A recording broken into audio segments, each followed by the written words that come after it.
అశ్విని ఆ రాత్రి భోజనాలయ్యాక వంటగది సర్దుకుంటోంది. అతను ఆమె రాక కోసం ఎదురుచూస్తూ మంచం మీద పడుకున్నాడు. అతనికెందుకో ఆ రోజు అనిపించసాగింది. ఒక కూతురు పుడితే ఎంత బాగుండు. మగవాడు ఎప్పుడూ తనకి ఒక కూతురు పుట్టాలని కోరుకుంటాడు. ఇన్ని రోజులుగా ఏమో గాని అతనికి ఆ రోజు ఒక కూతురు కావాలన్న కోరిక గట్టిగా కలగసాగింది. అశ్విని అందచందాలు కళ్ళ ముందు కదులుతూ ఉంటే అతని మనసు క్షణం కూడా ఆగలేకపోతోంది. అశ్విని! అశ్విని! అంటూ గట్టిగా పిలిచాడు. ఆ వస్తున్నా అన్నదే గాని ఆమె రాలేదు. అతను విసుక్కున్నాడు. అబ్బబ్బా! ఈ ఆడవాళ్ళందరూ ఇంతే. పెళ్లి చేసుకున్నాం, భర్తున్నాడు అన్న జ్ఞానం వారికుండదు. యంత్రాల్లా మారిపోయి ఇల్లు సర్దుకుంటూ, పనులు చేసుకుంటూ కూర్చుంటారు. ఆమెను మళ్ళీ పిలిచాడు. ఆ వస్తున్నా అన్నదే గాని త్వరగా రాలేదు. మళ్ళీ పిలిచాడు. ఈసారి అతని కంఠస్వరం విసుగ్గా ధ్వనించింది. అశ్విని చిన్నగా నవ్వుతూ ఆ గదిలోకి ప్రవేశించింది. పిలుస్తుంటే రావేమిటి? అడిగాడు కాస్త కోపంగా. పని చేస్తుండగా ఎలా రమ్మంటారు? నవ్వుతూనే అడిగింది. పని చేయడానికి పనివాళ్ళు లేరా? బాగుంది. ఉంటే ఇల్లంతా వాళ్ళ మీదకెలా వదిలేస్తాను చెప్పండి. పైన నేను చూసుకోవద్దా? రేపుదయం చూసుకోవచ్చుగా అన్నాడు తేలిగ్గా. అతనికి ఏం చెప్పినా అర్థం కాదనుకుంటూ మౌనంగా మంచం మీద పడుకుంది. ఆమె దగ్గరగా చేరి నడుం మీద చేయి వేస్తూ అశ్విని అంటూ అనురాగంగా చూశాడు ఆమె కళ్ళల్లోకి. ఏంటి అన్నట్టు నవ్వింది భర్త ముఖంలోకి చూస్తూ. అతని చేతి మీద చేయి వేసింది. అశ్విని, నాదో చిన్న కోరిక. ఏంటి? మనకి బాబొక్కడే అయిపోయాడు గదూ మెల్లగా అంటూ కొంటిగా చూశాడు. ఆ మాటలు అతను ఎందుకంటున్నాడో అర్థం కాక అతని వైపు రెప్పవాల్చకుండా చూసింది. నాకిప్పుడు ఏమనిపిస్తుందో తెలుసా? అంటూ అడిగాడు. ఏమనిపిస్తుంది? సూటిగా ప్రశ్నించింది. నీలాంటి చక్కని పాప మనకు పుట్టాలని. నవ్వుతున్న ఆమె ముఖం గంభీరంగా మారిపోయింది. అవి పగటి కలలు. హాయిగా పడుకుని నిద్రపోండి అంది. తన నడుం మీదున్న భర్త చేతిని పక్కకు నెట్టేస్తూ. పగటి కలలా? అలా ఎప్పటికీ కాదు. మనకి తప్పకుండా పాప పుడుతుంది అన్నాడు ఆమెను దగ్గరకు లాక్కుంటూ. అశ్విని ఒక్కసారి ఉలికిపడ్డట్టయింది.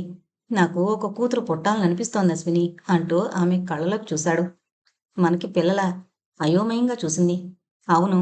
ఏం? మనకిప్పుడు ఏమంత పెద్ద వయసు ముంచుకుపోయిందని నాకు చాలా ఆశగా ఉంది. ఒక పాపకు తండ్రి కావాలని అంటూ ఆమెను మరింత దగ్గరకు లాక్కున్నాడు. అశ్విని కళ్ళ ముందు బాబు రూపం కదిలింది. ఆ తర్వాత శాంతరూపం కళ్ళ ముందు కదిలింది. ఆయన కోరిక మీద తను ఓ పాపను కనాలా? ఒక్క క్షణం ఆమె పళ్ళు బిగించి ఆలోచిస్తూ ఉండిపోయింది. శరీరమంతా ముచ్చెమటలు పోశాయి. ఆయనకు ఒక పాపకు తండ్రి కావాలనుందా? వీల్లేదు, అలా వీల్లేదు అనుకుంది మనసులో ఖచ్చితంగా. భర్త చేతిని ఒక్కసారిగా విదిలించి కొట్టింది. అశ్విని అన్నాడు తెల్లబోయినట్టు చూస్తూ. ముందు మీరు దూరంగా ఉండండి. అదేంటి? నాకు ఒంట్లో బాగాలేదు. ఏం? ఎలా ఉంది? ఆమె ఒంటి మీద చేయి వేస్తూ అడిగాడు. బాగానే ఉంది. మీరు దూరంగా ఉండండి అంది కాస్త కోపంగా. అశ్విని ఆమె మాట్లాడలేదు. మౌనంగా కళ్ళు మూసుకుని పడుకుంది. అర్జున్‌రావుకి కాస్త కోపం వచ్చింది. ఏంటి అలా అంటోంది? ఎన్నడూ లేనిది ఎందుకలా దూరంగా నెట్టేస్తోంది? ఆమెలో వచ్చిన మార్పేమిటి? అతను కొద్ది క్షణాల పాటు మౌనంగా ఉండిపోయాడు. క్షణాలు గడుస్తున్న కొద్దీ అతనిలో ఆలోచించే శక్తి తగ్గిపోయి మనసులో కోరికలు తలెత్తసాగాయి. అవి ఎంత మనసులో దాచుకోవాలన్నా సాధ్యం కావడం లేదు. భార్యకు దగ్గర కావాలని మనసు, శరీరం కోరుతూనే ఉన్నాయి. పురుష సహజమైన కోరికలు అతన్ని నిలవనీయలేదు. అప్రయత్నంగా చేయి చాపి ఆమెను దగ్గరకు లాక్కున్నాడు. ఆమె ఉలికిపడినట్టయి కళ్ళు విప్పి చూసి అతన్ని విదిలించుకుని దూరంగా జరగబోయింది. అతను పట్టు వదల్లేదు. బలిష్టమైన అతని చేతుల్లోంచి తప్పించుకోలేక గింజుకోసాగింది. అశ్విని! అశ్విని! అంటూ ఆమెను కోరికతో మరింత దగ్గరకు లాక్కోసాగాడు. అబ్బబ్బా! ముందు వదలండి. నేను వదలను. నువ్వు నా భార్యవు. భర్తగా నాకు నీ మీద అన్ని అధికారాలు ఉన్నాయి. భార్యగా భర్త కోరిక తీర్చవలసిన ధర్మం నీకుంది. నా కోరికలు నా మనసులో ఎంత దాచుకోవాలన్నా దాచుకోలేకపోతున్నాను. అశ్విని! ప్లీజ్ కాదనకు అంటూ బ్రతిమాలుతూనే ఆమెకు దగ్గర కాసాగాడు. పరిస్థితి గ్రహించుకున్న ఆమె అతని మాటలకి జాలి పడలేదు. మనిషిలో మరింత కఠినత్వం తెచ్చుకుంటూ నాకిష్టం లేదని చెబుతుంటే ఏమిటి బలవంతం అంది కటువుగా. అశ్విని అంటూ అలా చూశాడు క్షణంసేపు. చెబుతుంటే మీకు కాదు, పశువులా ప్రవర్తించే వాళ్ళంటే నాకు అసహ్యం అంది కోపంగా అతన్ని వదిలించుకుంటూ. అశ్విని దెబ్బతిన్నట్టుగా చూశాడు. అతని చేతులు అప్రయత్నంగా ఆమెను వదిలిపెట్టేశాయి. ఏమన్నావ్? ఉన్నమాట అన్నాను. ఒంట్లో బాగలేదని చెబుతుంటే వినరేం? తాళికట్టిన భార్య అయితే మాత్రం మగవాడికంత లోకువా? వేళాపాళా సమయం సందర్భం ఉండక్కర్లేదా? అలా అయితే మనుషులకి పశువులకి తేడా ఏమిటి అంది ఆవేశంగా. అంతే అతనికి ఒళ్ళు మండిపోయింది. ఆపుకోలేని కోపంతో ఒక లెంపకాయ కొట్టాడు ఆమె చెంప మీద. అయితే నన్ను పశువుతో పోల్చావా? అడిగాడు కోపంగా. చెంప మీద చేయి వేసుకుని అలా ఉండిపోయింది. జవాబు ఇవ్వలేదు. జాగ్రత్త! మళ్ళీ ఆ మాట అన్నావో చంపేస్తాను జాగ్రత్త! వెళ్ళు వెళ్ళిక నుండి అంటూ గట్టిగా కేకలేశాడు. అశ్విని తల వంచుకుని ఆ గదిలోంచి వెళ్ళడానికి సిద్ధమైంది. అర్జున్‌రావు మనసంతా అదోలా అయిపోయింది. అశ్విని గురించి ఇన్ని రోజులు తనంతగా పట్టించుకోలేదు. కానీ బాగా ఆలోచిస్తుంటే ఆమెకు తనంటే ఇష్టం లేదనిపిస్తోంది. ఇన్నాళ్ళు తన మీద చూపించిన ప్రేమంతా నటనేమో అనిపిస్తోంది. తన దగ్గరకసలు చేరడం లేదు. తప్పించుకుని దూరంగా వెళ్ళిపోతుంది. తాళి కట్టిన భర్తకు దూరంగా ఉంటుందంటే అతనంటే ఇష్టం లేనట్టే అని అర్థమవుతోంది. ఆ రోజు రమతో అన్న మాటల్లో ఏదో అర్థం ఉంది. తనకు పూర్తిగా తెలియడం లేదు. ఈ పెళ్లి చేసుకోవడానికి కారణం డబ్బై ఉంటుంది. ముసలతను చనిపోతే డబ్బు తనకే వచ్చేస్తోంది అంటుంది. ఆ మాటే అర్థం కావడం లేదు. ఎందుకలా అందో? ఆ ముసలతను ఎవరు? ఏ విషయం మాట్లాడింది? అతను ఆలోచిస్తుంటే ఒకరోజు తను ఇంటికొచ్చాక కంటబడిన దృశ్యం గుర్తుకొచ్చింది. అశ్విని గదిలో మంచం మీద పడుకునుంది. విశ్వం ఆమెకు మంచినీళ్లు తాగిస్తున్నాడు. ఆ తాగించడంలో మనిషి ఆమెకు బాగా దగ్గరైనట్టుగా అనిపిస్తుంది చూసిన వాళ్ళెవరికైనా. ఆ సంఘటన చూసిన తర్వాత చాలా రోజులు మనసులో లేకుండా పోయింది. మంచిగా ఉండే విశ్వాన్ని, ప్రేమమూర్తయిన అశ్వినిని ఇద్దరిని అనుమానించలేకపోయాడు. ఆలోచించగా వాళ్ళిద్దరి మధ్య ఆకర్షణ పెరిగి ఇద్దరికీ బంధం ఉందని నమ్మకంగా అనిపిస్తోంది. ఈ విషయం యామినికి తెలుసా తెలీదా? అతనికి భార్య అంటే అసహ్యం కలగసాగింది. స్త్రీని మగవాడు ఎంత పిచ్చిగా ప్రేమిస్తాడో అతన్ని అంత పిచ్చివాణ్ణి చేసి మోసగిస్తుంది. అర్జున్‌రావు మనసు ఉడికిపోసాగింది. అతను 2 రోజులు ఆఫీసుకు వెళ్ళలేదు. తన గదిలో నుండి బయటకసలు రాలేదు. ఎవరొచ్చినా లేరని చెప్పించేశాడు. మనసంతా చిందరవందరగా తయారైంది. అశ్విని మనసు తనపై లేదనుకుంటే ఆ ఊహే భరించలేకపోతున్నాడు. అశ్వినిని ఒక్క నిమిషం భరించలేకపోతున్నాడు. ఆమెను ఇంట్లోంచి మెడపట్టి బయటకు గెంటేయాలనిపిస్తోంది.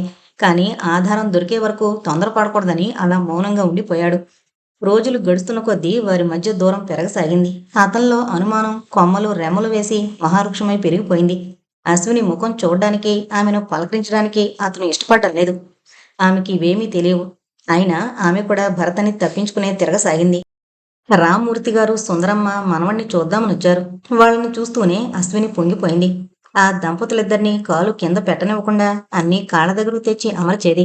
భోజనం కూడా వాళ్ళ గదిలోకే తీసుకెళ్లి పెట్టేది. ఆ ఇంటిలో అశ్విని తిరుగుతుంటే ఆ దంపతులు కూతుర్ని తలుచుకుని కళ్ళనీళ్లు తెచ్చుకున్నారు.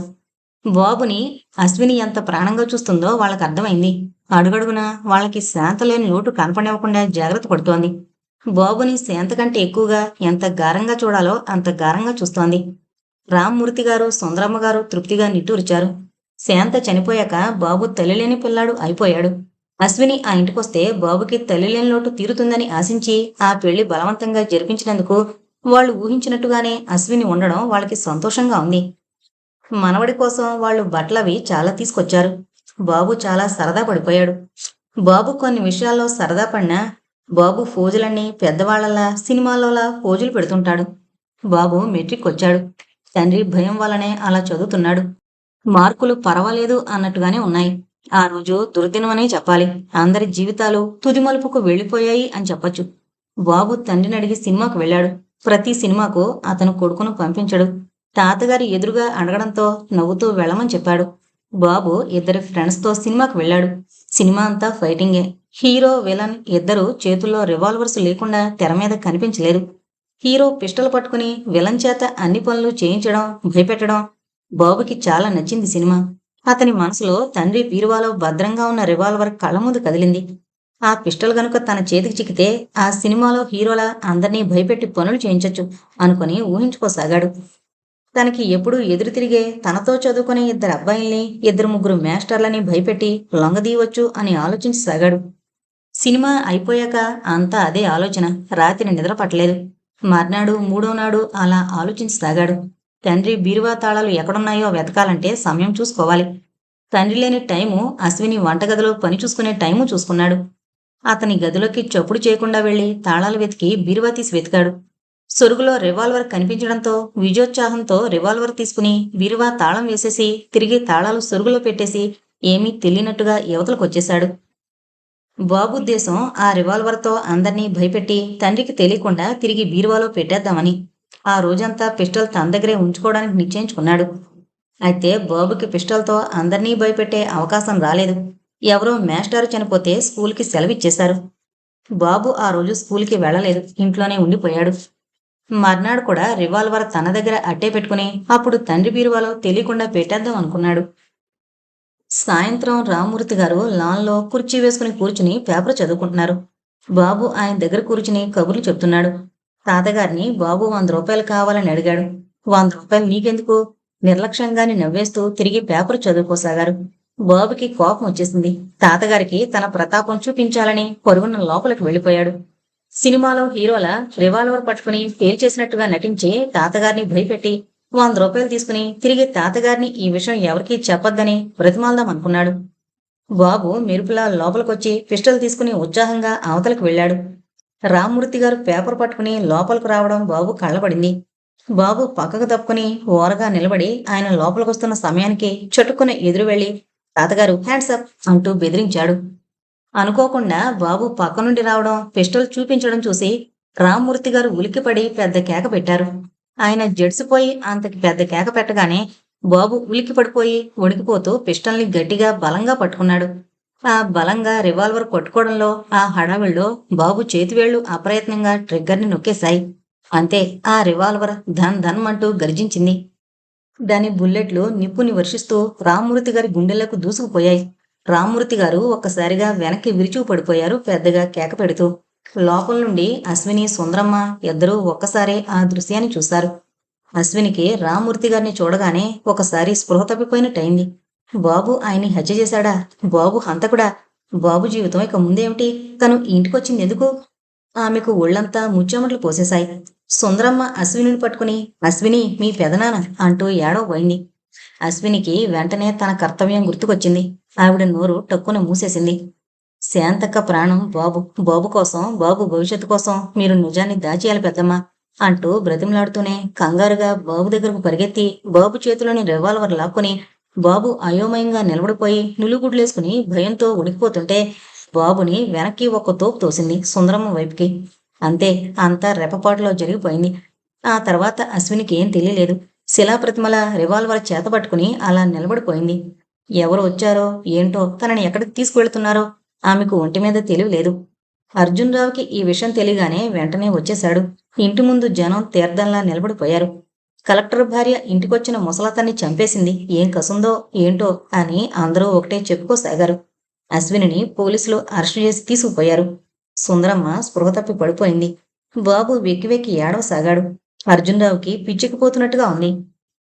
అశ్వినిని సెంట్రల్ జైల్లో పెట్టిన తర్వాత కోర్టుకి హాజరుపరచడం, ప్రాసిక్యూటర్ ఆమెను హత్య చేసిందా లేదా అని ప్రశ్నించడం, ఆమె జవాబులివ్వడం జరిగాయి. మీ తరపు లాయర్స్ ఎవరైనా ఉన్నారా అని అడిగితే ఆమె సమాధానం చెప్పలేదు. కేసు రిజిస్టర్ అయిపోయింది. ఆమెను మళ్ళీ జైలుకు పంపించేశారు. ఆమె ఆ హత్య చేసిందా లేదా అన్నది తేలాలి. ఆమె ఈ హత్య చేస్తే పారిపోకుండా అక్కడే ఎందుకు నిలబడిపోతుంది అని ఒకటి. రెండవది, ఆమెని ఈ హత్య ఎందుకు చేశావంటే సమాధానం చెప్పడం లేదు. కేసు నడుస్తోంది. కోర్టులో ఆమెను హాజరు చేశారు. అయితే అందరూ ఒకే మాట చెప్పారు. సుందరమ్మ ఏడుస్తూనే చెప్పింది, ఆయన్ని అమ్మాయే హత్య చేసింది అంటూ. ఎందుకు ఆమె ఆయన్ని హత్య చేసిందో మీరు చెప్పగలరా అంటూ ప్రశ్నించాడు. తెలీదు. ఏమైనా ఘర్షణ పడ్డారా? లేదు. ఆయన హత్య చేసినప్పుడు మీరెక్కడున్నారు? ఆవిడ చెప్పింది. లోపలున్నట్టు రివాల్వర్ పేలిన శబ్దం అవడంతో బయటకొచ్చినట్టు అశ్విని చేతిలో రివాల్వర్ ఉన్నట్టు చెప్పింది. ఆ తర్వాత అర్జున్రావుని ప్రశ్నించారు. హత్య జరిగే సమయానికి తను ఇంటి వద్ద లేనని చెప్పాడు. కబురు తెలియగానే వెంటనే వచ్చేశాను అంటూ చెప్పాడు. అశ్విని రివాల్వర్ చేతపట్టుకునుందని చెప్పాడు. మీ భార్య ఈ హత్య చేసిందంటే మీరు నమ్ముతారా నమ్మరా అంటూ ప్రశ్నించేసరికి అర్జున్రావు తలెత్తి భార్య వైపు చూశాడు. అశ్విని అంతవరకు బొమ్మలా తనని కానట్టు నిలబడిపోయిన ఆమె ఆ ప్రశ్న చెవిన పడ్డంతో అప్రయత్నంగా తలెత్తి భర్త వైపు చూసింది. ఒక క్షణం ఇద్దరి చూపులు కలుసుకున్నాయి. ఈ హత్య నేను చేశానని మీరు నమ్ముతున్నారా అని ఆమె కళ్ళతో ప్రశ్నించలేదు. నువ్వు ఈ హత్య చేశావని చెప్పనా చేయలేదని చెప్పనా అని అతను చూపులతో ప్రశ్నించలేదు. ఇద్దరూ ఒకరినొకరు ఆఖరిసారిగా అన్నట్టు పరిశీలనగా అదోలా చూసుకున్నారు. మరుక్షణంలో ఆ చూపులు విడిపోయాయి. నా భార్య ఈ హత్య చేసినట్టు నేను నమ్ముతాను అన్నాడు మెల్లగా. కారణం మీరు ఊహించగలరా అడిగారు. మా మామగారికి చాలా ఆస్తుంది. ఆయన చనిపోతే మాకే దక్కుతుంది ఆ ఆస్తి. ఆమె డబ్బు మీద ఆశతో ఈ పని చేసింది అని నా నమ్మకం అన్నాడు. ఆ మాటలు వింటూనే అశ్విని పెదవుల మీద నీరసహాసం క్షణంసేపు కదిలి మాయమైంది. సుందరమ్మ తనలో తాను కుమిలిపోయి ఏడవసాగింది. అందరూ ఒకే మాట చెప్పడం, అశ్విని ఈ హత్య తను చేశానని ఒప్పుకోవడంతో కేసు తొందరగా తేలిపోయింది. ఆమెకు ఆజన్మాంతం జైలు శిక్ష విధించబడింది. జడ్జి తీర్పు విన్న అశ్విని బరువుగా నిట్టూర్చింది. అర్జున్రావు గుండెల్లో బాధ సుడులు తిరగసాగింది. బరువుగా నిట్టూర్చాడు. జీవితాంతం జైల్లో ఉండడం అంటే ఆ మనిషి చచ్చిపోయిన వాళ్ళతో లెక్కే. అర్జున్‌రావు ఇంటికి ఎలా వచ్చి పడ్డాడో అతనికే తెలీదు. రోజులు గడుస్తున్నాయి. ఈ వార్త విన్న సూర్యప్రకాశ్‌రావు గుండాగి మరణించాడు. సుందరమ్మ మంచం పట్టేసింది. బాబు స్కూలుకి వెళ్లకుండా గదిలో కూర్చుని వెక్కి వెక్కి ఏడవసాగాడు. అర్జున్‌రావు బాబుని ఓదార్చి తన దగ్గరే పడుకోబెట్టుకోసాగాడు. రామ్మూర్తి గారిని హత్య చేయడం బాబు కళ్ళారా చూసిన మూలాన జడిసిపోయాడు అని అతను అనుకుంటున్నాడు. అలా రోజులు గడుస్తున్నాయి. ఎక్కడ చూసినా అశ్వినియే ఉన్నట్లు భ్రమపడేవాడు అర్జున్‌రావు. ఆ రోజు రమతో ఆమె అన్న మాటలు మాటిమాటికి గుర్తు రాసాగాయి. ఈ పెళ్లి చేసుకోవడానికి కారణం డబ్బు. ఆ ముసలతను హరీం అంటే డబ్బంతా తందే అని అప్పట్నుంచి ఆలోచించుకుందన్నమాట.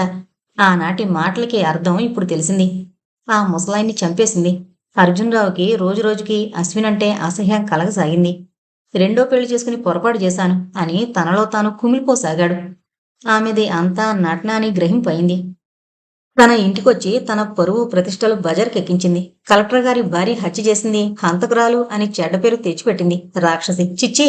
అంటూ అసహించుకుంటూ తనలో తాను కుమిలిపోసాగాడు. 3 నెలలు గడిచిపోయాయి. సుందరమ్మ కూడా చనిపోయింది. ఆ దంపతుల చావుకి కారణం అశ్విని అని తలచుకుంటే అతనికి కోపం ముంచుకు రాసాగింది. కూతురు పోయిన దుఃఖంలో వాళ్ళుంటే వాళ్ళు ఏం అపకారం చేశారని ఇంత పాపానికి ఒడిగట్టింది అనుకోసాగాడు. బాబు స్కూలుకి వెళ్లడం మానేశాడు. నిద్దట్లో ఉలిక్కిపడి లేవడం, కలవరించడం చేస్తున్నాడు. నన్ను పోలీసులు తీసుకెళ్ళిపోతున్నారు బాబోయ్! అంటూ నిద్రలో లేవడం. తాతగారిని నేను చంపలేదు అనడం. పిన్ని, పిన్ని ఇంటికొచ్చేయ్ అని ఏడవడం చూసి అర్జున్‌రావు కొడుకు మీద బెంగ పెట్టుకున్నాడు. బాబు ఏమవుతాడా అని. అర్జున్‌రావుకి మరో ఊరు ట్రాన్స్‌ఫర్ అయింది. అర్జున్‌రావుకి ఇప్పుడు కొడుకే ప్రపంచం. కొడుకుని ఎక్కడా వదలకుండా జాగ్రత్తగా చూడసాగాడు. బాబు జరిగిన విషయం మెల్లగా మరిచిపోయి చదువులో పడసాగాడు. 3 సంవత్సరాలు గడిచిపోయాయి. రమ అతనున్న ఊర్లోనే ఉంటోంది. ఆమె పెళ్లి చేసుకోలేదు. అర్జున్‌రావుని, బాబుని వాళ్ళింటికి రమ్మని చెప్పింది. అర్జున్‌రావు పనుండి ఎక్కడికో వెళుతూ తోవలోనే రమిల్లు అని గుర్తుకొచ్చి వెళ్ళాడు. రమ చెప్పిన మాటలు, ఆమె చూపించిన ఫోటోలను చూసి ఇంటికి మతిపోయిన వాళ్ళ వచ్చాడు. రమ కాలేజీ వార్షికోత్సవాలకి ఒక నాటకంలో పాల్గొంది. ఆ కాలేజీ వార్షికోత్సవాలకి ముఖ్య అతిథిగా అర్జున్‌రావుని రమ్మని కాలేజీ తరపున పిలిస్తే అతనికి తీరికలేదని అశ్వినిని వెళ్ళమని చెప్పాడు. ఆ కాలేజీలో పోటీ చేసిన వారికి బహుమతులు అశ్విని చేతుల మీదుగా ఇవ్వబడ్డాయి. ఆ ఫోటోలో కొన్ని రమింట్లో చూశాడు. రమ కూడా బహుమతి అందుకుంటోంది అక్క చేతిలో. అతను ఫోటోలు చూస్తూ అడిగాడు. ఆమె చెప్పింది. రమ ఒక నాటకంలో వేసింది. ఆ నాటకంలో ఆమె ఒక ముసలతన్ని డబ్బు కోసం పెళ్లి చేసుకుంటుంది. పెళ్ళయ్యాక అతన్ని చంపడానికి చూస్తుంటే ఆమె చెల్లెలు ఆమెకు కళ్ళు తెరిపిస్తుంది. మనిషికి డబ్బు కాదు ముఖ్యం, మంచితనం అని చెప్పి. ముసలతన్ని పెళ్లి చేసుకున్న పాత్ర రమ వేసింది. ఆమె చెల్లెలుగా మరో అమ్మాయి వేసింది. ఒకసారి నాటకం రిహార్సల్స్ వేసుకుంటుంటే అశ్వినొచ్చి ఇలా కాదు మా ఇంటికి రా, ఎలా నటించాలో ఎలా డైలాగ్స్ చెప్పాలో చెబుతాను అంటూ రమ్మంటుంది. నేను రోజూ మీ ఇంటికొచ్చేదాన్ని. నేను వేసే పాత్ర అక్కయ్య నటించి చూపించేది. ఎలా డైలాగ్స్ చెప్పాలో చెప్పేది. నేను చెల్లెలుగా ఆ పాత్ర తాలూకా డైలాగ్స్ చెప్పేదాన్ని. మీరు వినకుండా అక్కయ్య జాగ్రత్త పడేది. మీ బావగారు వింటే నాకు సిగ్గేస్తుంది. చెల్లెలతో పాటు నాటకాలు వేస్తుంది అని. అందుకే తలుపులు వేసే అని తలుపులు మూయించేసి మీరొచ్చే టైంకి ముందే నాతో ప్రతిరోజు నాటకం రిహార్సల్స్ వేయించి చూపించేది. అందుకే నాకు ప్రథమ బహుమతొచ్చింది. ఆ రోజు అక్కయ్య ఎంత సరదా పడిపోయిందో అంటూ రమ చెబుతూ కళ్ళనీళ్ళు తెచ్చుకుంది. ఆమె చెప్పింది వింటూనే తల గిరున తిరిగిపోయింది. అయితే ఆ రోజు ఆమె రమతో అన్న మాటలు నిజం కావా? నాటకంలో డైలాగ్సా? భగవంతుడా, తను ఎంత నీచంగా ఊహించాడు అంటూ బాధపడసాగాడు. మరో 3 సంవత్సరాలు గడిచిపోయాయి. బాబు ఇప్పుడు మెడిసిన్ 3వ సంవత్సరం చదువుతున్నాడు. బాబులో మునుపటి గుణాలు మచ్చుకి లేవు. దుడుకుతనం, మొండితనం తగ్గిపోయాయి. బాబు శాంతంగా, బుద్ధిమంతుడుగా తయారయ్యాడు. ఒకరి విషయంలో జోక్యం కలగజేసుకోకుండా తన చదువు, తన కాలేజీ అంతే. బాబులో మార్పొచ్చింది. కాలేజీలో అందరూ సతీష్ కుమార్ చాలా మంచివాడు అని చెప్పుకుంటారు. సతీష్ కుమార్ ముమ్మూర్తులా తండ్రిని పోలి ఉన్నాడు. ఆ పొడుగు, ఒంటి రంగు, ముఖంలో పోలికలు తప్ప అర్జున్ రావులాగే ఉంటాడు. అతనిది పెద్ద వయసు, సతీష్ కుమార్‌ది చిన్న వయసు. వయసు మార్పు తప్పితే పోలికలవే. అర్జున్‌రావు రోజులు గడుస్తున్న కొద్దీ మనిషి యాంత్రికంగా తయారయ్యాడు. అర్జున్‌రావు ఆ రోజు దేనికోసమో బీరువా తెరిచాడు. ఆ బీరువా అశ్వినిది. ఆమె కట్టిన బట్టలు చూస్తుంటే అతని గుండెల్లో బాధ సుడులు తిరగసాగింది. వాటిలో ఒక చీర తీసి గుండెలకు ఆనించుకుంటూ బాధగా కళ్ళు మూసుకున్నాడు. ఆ చీరలోంచి ఒక పుస్తకం జారి కింద పడింది. ఏంటా అని తీసి చూశాడు. అది అశ్విని డైరీ. కుతూహలంగా ఆ డైరీ తీసుకుని తన గదిలోకి వెళ్లి కళ్లద్దాలు పెట్టుకుని ఒక్కొక్క పేజీ చదవసాగాడు. ఆ పేజీలు చదువుతుంటే అతను తట్టుకోలేకపోయాడు. అశ్విని ఈ పెళ్లికి ఎందుకు అంగీకరించింది? శాంత తమ కుటుంబానికి చేసిన సాయానికి, బాబుకి తల్లిలేని లోటు తీర్చడం కోసం చేసుకుంది. పెళ్ళయ్యాక బాబు ఆమెని ఎలా చూశాడో రాస్తూ అన్నింటినీ నవ్వుతూనే కన్న కొడుకుని భరించినట్టే ఆ అల్లరి భరించినట్లు రాసింది. అర్జున్‌రావు పెళ్ళయ్యాక ఆమెను భార్యగా చూడకపోయినా బాధపడలేదు. ఆ తర్వాత అతను ప్రేమగా చూస్తుంటే అంతా తన అదృష్టం అని మురిసిపోయింది. ఆ తర్వాత ఆమెకు ఒంట్లో బాగోకపోతే యామిని అశ్వినిని బలవంతంగా డాక్టర్ దగ్గరకు తీసుకువెళితే ఆవిడ చెప్పింది ఆమె తల్లి కాబోతున్నట్టు. ఆ వార్త వినగానే అశ్విని ఎంత సంతోషించిందో, చిన్న పాపకి తల్లి కాబోతున్నానని ఎంత మురిసిపోయిందో రాసింది. ఆమెకు బాబు గుర్తుకు రావడంతో ఆ సంతోషం చల్లారిపోయింది. తనకి పిల్లలు పుడితే బాబు మీద ప్రేమ తగ్గిపోతుంది. అర్జున్‌రావు తన ప్రేమని పుట్టిన పిల్లలు కూడా పంచిపెడితే బాబు స్థానం ఏమిటి? తల్లి తండ్రి మధ్య పెరుగుతున్న తన పిల్లలు, తల్లి లేకుండా పెరిగిన బాబు జీవితం ఏమిటి? తన సుఖం కోసం ఈ పెళ్లి చేసుకుందా? లేక బాబు కోసం చేసుకుందా? వీల్లేదు. తనకి పిల్లలు పుట్టడానికి వీల్లేదు అని తనలో తాను ఎంత కుమిలిపోయిందో రాసింది. అబోర్షన్ చేయించుకుంటే అర్జున్‌రావు ఒప్పుకోవడం తెలుసు. అందుకే అతనికి తెలియనివ్వలేదు.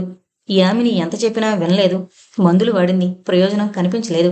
భరతనడిగి యామిని ఇంటికి వెళ్ళింది. తండ్రి ఇంటికి వెళతానని చెప్పి. అశ్విని అబోర్షన్ చేయించుకుని 4 రోజులుండొచ్చేసింది. అప్పుడు ఎంత కుమిలిపోయిందో బాధపడుతూ రాసింది. ఆ తర్వాత భర్తకి దూరంగా ఉండాలని ఆమె ప్రయత్నించడం, అతను దగ్గరవడం ఆమె కాదనలేకపోవడం రాసింది. ఆ తర్వాత నెల తప్పడం, డాక్టరొచ్చి చూస్తుంటే అర్జున్‌రావు రావడంతో ఆ లేడీ డాక్టర్‌కి తన పరిస్థితి చెప్పి భర్తకి ఈ విషయం తెలియనివ్వకుండా అబార్షన్ చేయమని బ్రతిమలాడింది. ఆ డాక్టర్ అర్థం చేసుకుని అతనికి ఆమె ఆరోగ్యం సరిగ్గా లేదని 4 రోజులు ఆమెను హాస్పిటల్‌లో ఉండమని చెప్పింది. అతను బెంగపడిపోయాడు అశ్వినికి ఏమైందో అని. ఆమెకు నిజంగా జాలేసింది. కానీ భర్తకు నిజం చెప్పలేకపోయింది. ఆమె హాస్పిటల్‌లో ఉండొచ్చేసింది. అతనికి ఆ విషయం తెలీదు. తర్వాత ఉగాదికి వస్తువులు వేసుకోమని అతను అనడం అంతా వివరంగా రాసింది. బాబు ఎవరో స్నేహితుడి మాటలు నమ్మి ఆమెకు తెలియకుండా వస్తువుల పెట్టి పట్టుకు వెళ్ళిపోయాడు. ఆ వస్తువులు బాబు ఫ్రెండు మాయమాటలు చెప్పి తెప్పించాడు. చిన్నపిల్లలు ఇద్దరి దగ్గర పెట్టేమిటని ఎవరో చూసి ఆ పెట్టి కొట్టేశారు. బాబుకి పెట్టిపోగానే భయం వేసి ఫ్రెండ్‌ని కొట్టసాగాడు. అతడు తిరిగి కొడుతుంటే పోలీసులిద్దరినీ పట్టుకున్నారు. ఆ సమయంలో విశ్వం వెళ్లి బాబుని విడిపించుకునొచ్చాడు. అశ్విని బాబుని ఆ వస్తువుల విషయం ఎత్తి అడిగినా చెప్పలేదు. భర్తకు తెలిస్తే బాబుని కొట్టి చంపేస్తారన్న భయంతో అతనికి ఈ విషయం తెలియకుండా దాచిపెట్టింది. నిజం చెప్పమని అడిగినా చెప్పలేదు. అర్జున్‌రావు డైరీలో పేజీలు చదవసాగాడు. అతనికి కళ్ళ ముందు నిజాలు కదిలినట్టయ్యాయి. అశ్విని భర్తకు ఎందుకు దూరంగా ఉండిపోయేదో రాసింది. అతను కూతురు కావాలని కోరడం, ఆమె కావాలని కఠినంగా విదిలించి కొట్టడం, ఆ తర్వాత ఆమె ఎంత కుమిలి కుమిలి ఏడ్చిందో రాసింది. భర్తకు దూరంగా ఉండలేక, మాతృమూర్తి కావాలన్న ఆశ చంపుకోలేక ఎంత బాధపడిందో రాసింది. బాబు మీద తను శాంత కంటే ఎక్కువ ఆశలు పెట్టుకున్నట్టు రాసింది. బాబు పెద్దయి పెద్ద పెద్ద చదువులు చదివి పెద్ద పేరు తెచ్చుకోవాలన్నదే ఆమె ఆశ కోరిక. డైరీ నిండా బాబు గురించి తన గురించే రాసుకుంది. అంత పిచ్చిగా భర్తని కొడుకుని ప్రేమించింది అశ్విని. అంతా చదివి అర్జున్‌రావు కుమిలిపోయాడు. విశ్వాన్ని ఒక తమ్ముడిగా భావించినట్టు రాసింది. వాళ్ళిద్దరినీ అనుమానించాడు తను. ఎంత పాపిష్టివాడు అనుకుంటూ బాధపడసాగాడు. ఇంత బాబు గురించి ఆలోచించిన అమృతమూర్తి రామ్మూర్తి గారిని ఎందుకు హత్య చేసినట్టు ఆలోచిస్తుంటే అతనికి అర్థం కావడం లేదు. అప్రయత్నంగా క్యాసెట్స్ స్టాండ్ దగ్గరికెళ్ళి ఒక క్యాసెట్ తీశాడు. ఆ క్యాసెట్లో అశ్విని తను మాట్లాడుకున్న మాటలు టేప్ చేయబడ్డాయి. వినాలన్న కోరికతో పరధ్యాసగా టేప్ రికార్డర్ తీసి ఆన్ చేశాడు. అశ్విని గొంతుక వినిపించలేదు అతనికి. బాబూ అర్జున్‌రావు అన్న కంఠస్వరం వినపడగానే ఉలిక్కిపడ్డాడు. ఎవరిది ఆ కంఠస్వరం? శ్రద్ధగా ఆలకిస్తుంటే అర్థమైంది సుందరమ్మ మాటలవి. ఆ మాటలు ఆయాసపడుతున్నట్టుగా ఉన్నాయి. బాబు అర్జున్‌రావు నోటితో చెప్పలేక ఈ మాటలు టేప్ చేశాను. ఇది విని బాబుని ఏమీ అనకు సుమా. బాబుని ఏమన్నా అంటే అశ్విని చేసిన త్యాగం బూడిదలో పోసిన పన్నీరవుతుంది. మీ మామయ్య గారిని అశ్విని చంపలేదు బాబు. ఆమె దేవత. చిన్నదైనా చేతులు జోడించి నమస్కరించాలి అంటూ జరిగిందంతా చెప్పసాగింది. ఆ హత్య చేసింది బాబు. ఈ విషయం నన్ను ఎవరికీ చెప్పనివ్వలేదు. ఆ హత్యానేరం ఆ దేవత నెత్తిమీద వేసుకుని బాబుని జైలు పాలు కాకుండా చేసింది. నిజాన్ని గుండెల్లో దాచుకోలేక, అబద్ధాన్ని చెప్పలేక నలిగిపోతూ మీ మామయ్య గారు హత్య చేయబడ్డం కళ్ళతో చూసి తట్టుకోలేకపోతున్నాను. నేను ఇంకెన్నాళ్ళో బ్రతకలేను అనిపించి రహస్యంగా టేప్ చేసి పెడుతున్నా. ఎప్పుడో నువ్వు తెలుసుకుంటావని అంటూ చెప్పింది ఆవిడ టేపులో. ఆ టేపులో మాటలాగిపోయాయి. డాడీ అన్న పిలుపు వింటూనే ఉలిక్కిపడ్డాడు అర్జున్‌రావు. డాడీ అంటూ సతీష్ కుమార్ ఆ గదిలోకి వస్తూనే తండ్రిని చుట్టేస్తూ నన్ను క్షమించండి. తాతగారిని హత్య చేసింది నేను. నేను చేసిన నేరానికి మమ్మీ శిక్ష అనుభవిస్తోంది డాడీ. మమ్మీ శిక్ష అనుభవిస్తోంది అంటూ బావురుమన్నాడు. ఆ టేపులో మాటలు సతీష్ విన్నాడు. అర్జున్‌రావు క్షణకాలం పాటు మాట పలుకు లేకుండా అలా ఉండిపోయాడు. అశ్విని చెయ్యని నేరాన్ని నెత్తిన వేసుకుని శిక్ష అనుభవిస్తోంది. ఆమె జైలు పాలయ్యి 8 సంవత్సరాలవుతోంది. కొడుకు మీద కోపం తెచ్చుకోవాలా లేక జాలి పడాలా అతనికి తోచలేదు. కొడుకుని ఊరుకోమని తల మీద చెయ్యి వేసి ఓదార్చసాగాడు. అంతకంటే ఏం చేయలేకపోయాడు. పిల్లలు ముద్దు అని వాళ్ళని అతి గారాబం చేస్తే ఫలితం ఇంతే. పిల్లలంటే అందరి తల్లిదండ్రులకు ముద్దే. శాంత బాబుని మరీ గారాబం చేసి పాడు చేసింది. ఆ గారాబంతో మొండిగా, పెంకిగా, దురుసుగా తయారయ్యాడు. అశ్విని కూడా బాబుకి తల్లిలేని లోటు కనిపించకూడదని గారం పెట్టి అలా చేసింది. పిల్లల జీవితాలు తల్లి పెంపకం మీద ఆధారపడి ఉంటాయి. వీధిలోకి వెళ్లే మగవాడు పిల్లల్ని అనుక్షణం కనిపెట్టుకుని ఉండలేడు. అనుక్షణం కనిపెట్టుకునుండేది తల్లి. ఆమె భయం చెప్పాలి పిల్లలకి. నేను నవమాసాలు మోసి కన్నాను, పెంచాను. వాడంటే నాకు అపరూపం అంటే దాని ఫలితం ఇలాగే ఉంటుంది. అర్జున్‌రావు బాధగా కళ్ళు మూసుకున్నాడు. మానవుడు విధి చేతిలో కీలు బొమ్మలు. బరువుగా నిట్టూర్చాడు.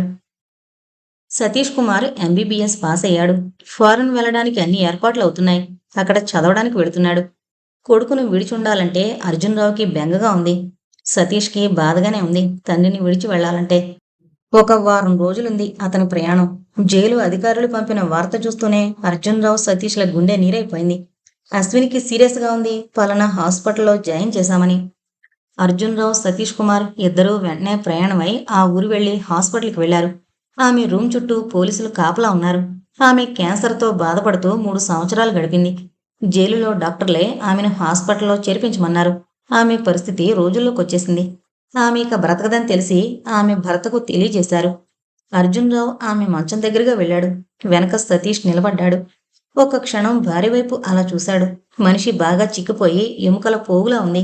శరీరం కుచించుకుపోయినట్టు, చర్మం ముడతలు పడిపోయినట్టుంది. తల బాగా నెరిసిపోయి గడ్డిలా పీచులా ఉంది. తెల్ల చీర, తెల్ల జాకెట్టు, చేతులకి గాజులు లేవు, మెడలో మంగళసూత్రం లేవు, నుదుట బొట్టు లేదు. తాళి కట్టిన భర్త బ్రతికుండగానే ఆమె ఈ వేషంతో జీవితపు అంచులకు వెళ్ళిపోయినట్టుగా ఉంది. ఆ జన్మ స్త్రీకి ఎంత భయంకరమైందో ఎవరో మాటలతో వర్ణించలేంది. ఆమెకు ఒంటి మీద స్పృహ లేదు. కొద్ది క్షణాల్లో ప్రాణం పోయేటట్టుగా ఉంది. మంచం మీద కూర్చుంటూ 2 చేతులతో చెంపలు నిమురుతూ అశ్విని అన్నాడు గాద్గదిక స్వరంతో. అంది నీరసంగా. అర్జున్‌రావుకి గుండెల్లో బాధ తవ్వుకొస్తోంది. నిగనిగలాడే ఆమె చెంపలు ఎండిపోయి ఎముకలు కనిపిస్తున్నాయి. చేరడేసి కళ్ళు లోతుకుపోయి గుంటల్లా పడిపోయాయి. నల్లగా నిగనిగలాడే ఉంగరాల జుత్తు తైల సంస్కారం లేక తెల్లగా నెరిసిపోయి గడ్డిలా ఉంది. ఎర్రని పెదవులు ఇప్పుడు పగిలిపోయి నల్లబడి ఆనాటి అందాల అశ్వినిలా లేనే లేదు. పీడముఖం పడిపోయి ఆనవాలు పట్టలేనట్టుగా ఉంది. అతనికి వయసు పెరిగినా ఇప్పుడు జుత్తు అంతగా నెరవలేదు. చెంపల దగ్గర నెరిసింది అంతే. ఆమెను ఎవరైనా చూస్తే అతనికంటే 10-15 ఏళ్లు పెద్దదనుకుంటారు. ఆమె రూపంలో అంత మార్పు వచ్చింది. అశ్విని, నేను బాబు వచ్చాం. ఒకసారి కళ్ళు విప్పి చూడు అశ్విని. మమ్మీ, ఒక్కసారి చూడు మమ్మీ అంటూ సతీష్ మంచానికి ఆనుకొని కూర్చుని ఆమెను పిలవసాగాడు. అతనికి దుఃఖం వచ్చేస్తోంది. కొద్దిసేపటికి ఆమెకు తెలివొచ్చింది. మెల్లగా కళ్ళు విప్పి చూసింది. అశ్విని, నేను నేను అన్నాడు అర్జున్‌రావు సగం దుఃఖం సగం సంతోషంతో. ఎవరు? నీరసంగా అడిగింది. నేను నేను ఆమె చెయ్యి పట్టుకుని పెదవులు కానించుకున్నాడు. ఆమె కళ్ళు ఒక్క క్షణం అలాగే చూశాయి. అతన్ని గుర్తుపట్టిన మరుక్షణం ఆమె కళ్ళల్లో చిన్న మెరుపు మెరిసింది. మీరా, మీరు అంటూ ఆయాస విడసాగింది. నేను నిన్ను చూద్దామనొచ్చాను అన్నాడు. అతనికి దుఃఖంతో మాటలు సరిగ్గా రావడం లేదు. మమ్మీ, సతీష్ పిలిచాడు. కళ్ళు విప్పి అటు చూసింది. ఎవరు? ఆయాసపడుతూ అడిగింది. నేను మమ్మీ, నేను అన్నాడు సతీష్ ఆమె చేయి పట్టుకుంటూ. బాబా అడిగింది సంతోషంగా. అవునశ్విని, మన బాబు అంటూ చెప్పాడు. ఎంత పెద్దవాడైపోయాడో అన్నట్టు సంతోషంతో కళ్ళార్పకుండా అలాగే బాబు వైపు చూసింది. మమ్మీ, నన్ను క్షమించు, నన్ను క్షమించు. నేను నీ కడుపునే పుట్టా అంటూ ఆమె తల మీద తన తల అంచుకుని ఏడవసాగాడు సతీష్. ఆమె సంతోషంగా చూసింది. అశ్విని, బాబు ఎంబీబీఎస్ పాస్ అయ్యాడు. 4 రోజుల్లో ఫారెన్ వెళ్ళబోతున్నాడు అక్కడ చదవడానికి. అశ్విని, నీ కలలు ఫలించాయి. నీ ఆశలు, నీ కోరికలు ఫలించాయి. బాబును నువ్వు ఇలాగే చూడాలనుకున్నావు కదూ. వింటుంటే ఆమెకు కళ్ళనీళ్లు తిరిగాయి. నోట మాట రావడం లేదు. నవ్వుకున్నట్టుగా చూస్తూ తల ఊపసాగింది. అలాగా, బాబు మెడిసిన్ చదివాడా అన్నట్టు. అశ్విని రెండు చేతులతో బాబు చెంపలు ముఖం జుత్తు నిమిరి దగ్గరకు తీసుకుని రెండు చెంపల మీద ముద్దు పెట్టుకుంది. మమ్మీ అన్నాడు దుఃఖంతో. మమ్మీ ఆనందంగా చూసింది సతీష్ వైపు. ప్రతి స్త్రీ ఈ పిలుపు వినడానికే ఆశపడుతుంది. ఈ పిలుపు వినగానే పొంగిపోతుంది. మళ్ళీ పిలు అంటూ ఆయాసపడుతూ ఆశగా ఆ పిలుపు వినడానికి ఎదురు చూడసాగింది. మమ్మీ అంటూ పిలిచాడు. ఏమండి, నేను అక్కకి ఇచ్చిన మాట నిలబెట్టుకున్నాను. నా బాధ్యత తీరిపోయింది. ఇక నేను వెళ్ళిపోతున్నాను. ఏమండి అంటూ అతని చేతిని గట్టిగా పట్టుకుంది. లేదు, నువ్వు బ్రతుకుతావు, నువ్వు తప్పక బ్రతుకుతావు అంటూ ఆమె తలని గుండెలకు చేర్చుకున్నాడు. సతీష్ తలెత్తి ఆమె భుజాలు పట్టుకున్నాడు. అశ్విని చిన్నగా నవ్వుతూ భర్త గుండెలపై తల వాల్చింది. అశ్విని అశ్విని అంటూ దుఃఖించసాగాడు. అశ్విని తల పక్కకు వాల్చేసింది. మమ్మీ సతీష్ పెద్ద కేక పెట్టాడు. అశ్విని అంటూ ఆమె తలని బలంగా గుండెలు కదుముకున్నాడు. నన్ను విడిచి వెళ్ళిపోయావా? శాంత చనిపోయిన లోటు తీర్చడానికి బాబుకి తల్లివయ్యి వాణ్ణి గుండెల్లో దాచుకుని పెంచావు. వాడి తప్పుని కప్పిపుచ్చి చెయ్యని నేరాన్ని నెత్తిన వేసుకుని శిక్ష అనుభవించావు. అనుక్షణం వాడి గురించే తాపత్రయపడ్డావే గాని తాళి కట్టిన భర్తను నేను నా గురించి నువ్వు ఎప్పుడైనా ఆలోచించావా? నా గుండెల్లో దుఃఖాన్ని తగ్గించడానికి ప్రయత్నించకపోగా నన్ను మరింత దుఃఖాల్లో ముంచేసి నీ దారిని నువ్వు చూసుకుని నన్ను ఒంటరివాణ్ణి చేసి వెళ్ళిపోయావా? అశ్విని, దేవత అశ్విని. అర్జున్రావు బాధగా కళ్ళు మూసుకున్నాడు. ఇంతటితో ఉజ్వల తార అనే నవల కంప్లీట్ అయిందండి. దయచేసి మన ఛానల్ను సబ్స్క్రైబ్ చేసుకోగలరు. Thank you.